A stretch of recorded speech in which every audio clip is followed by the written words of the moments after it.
You're watching The Final Play from Fox 8 Sports.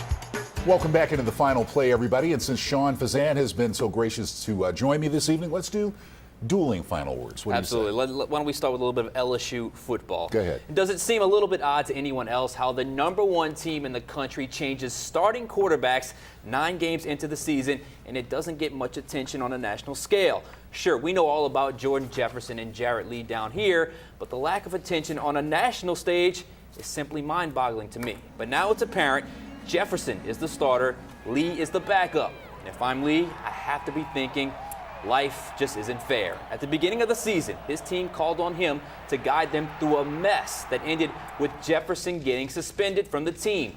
He responded with the best football of his career. He led them to convincing road victories over Oregon, West Virginia, and Mississippi State, among others. He threw for over 1,300 yards and 14 touchdowns. Perhaps most important, did not lose a game. But once Jefferson returned to the team, it was clear, at least to me, that Miles knew he was the guy that gave his team the best chance to win. But he knew he couldn't just hand him the job after what he put his team through. He needed an on-the-field reason. And on November 5th, 2011, against Alabama, Lee finally gave Miles that opportunity. Who knew at the time that this interception would be the last meaningful pass Lee would throw at LSU? But here's where things get a little gray. Fair or unfair, can we really argue with Miles' choice to go with Jefferson from here on out? Quite honestly, he's responded with the best football of his career. In 3 games as starter, Jefferson has not lost and finally shown the swagger of a quarterback I've been waiting 4 years to see. And if this is a team of destiny and they end up with the crystal ball in the Mercedes-Benz Superdome on January 9th, it will likely be Jefferson standing on the podium with Miles, and somewhere in the crowd will be Lee, who led his team to a 9-0 record, but essentially had 1 bad series and was benched for good. Sometimes life just isn't fair. Just ask number 12 on the #1 team in college football. Sean, very well said about a great football team and a team that's been through some ups and downs along the way.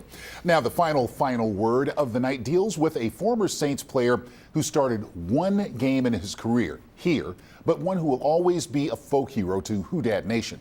Talking, of course, about Steve Gleason. Remember, he's the guy who made his bread and butter in the NFL as a special teams player, the guy who blocked the punt and helped win the Monday Night Atlanta game, the first post-Katrina game played at the Superdome. I've only met Steve once, but I like him a lot. I respect him more, and I'm rooting for him like crazy. As you probably know, Gleason suffers from ALS, that's amyotrophic lateral sclerosis, otherwise known as Lou Gehrig's disease. It's a disease which basically prevents the nerves from talking to the muscles. It is incurable, it is progressive, and at this point it is 100% fatal. But Gleason has taken on the fight in much the way he's taken on football. His Gleason Gras event today will raise both money and awareness to fight the disease and to find a cure. I firmly believe Gleason is fighting for himself, but I do know for a fact he's fighting for his wife, Michelle, and their young son. He's fighting for people he does not know and will not ever meet. He's once again a special teamer, a guy willing to do the dirty work, a guy who just wants to win. As I said, I'm rooting for him. Big time. And don't forget, it's the Saints and the Giants. Monday Night Football. Our coverage from the Superdome begins at 3 with Fox 8 Live Tailgate, and that runs until 5. Also, coverage during Fox 8 News at 5. Until then, have a great day. This has been The Final Play, brought to you by Oceana Grill, your local Southern quality Ford dealer, Bianchini Telly Insurance Agency, and Whitney Bank.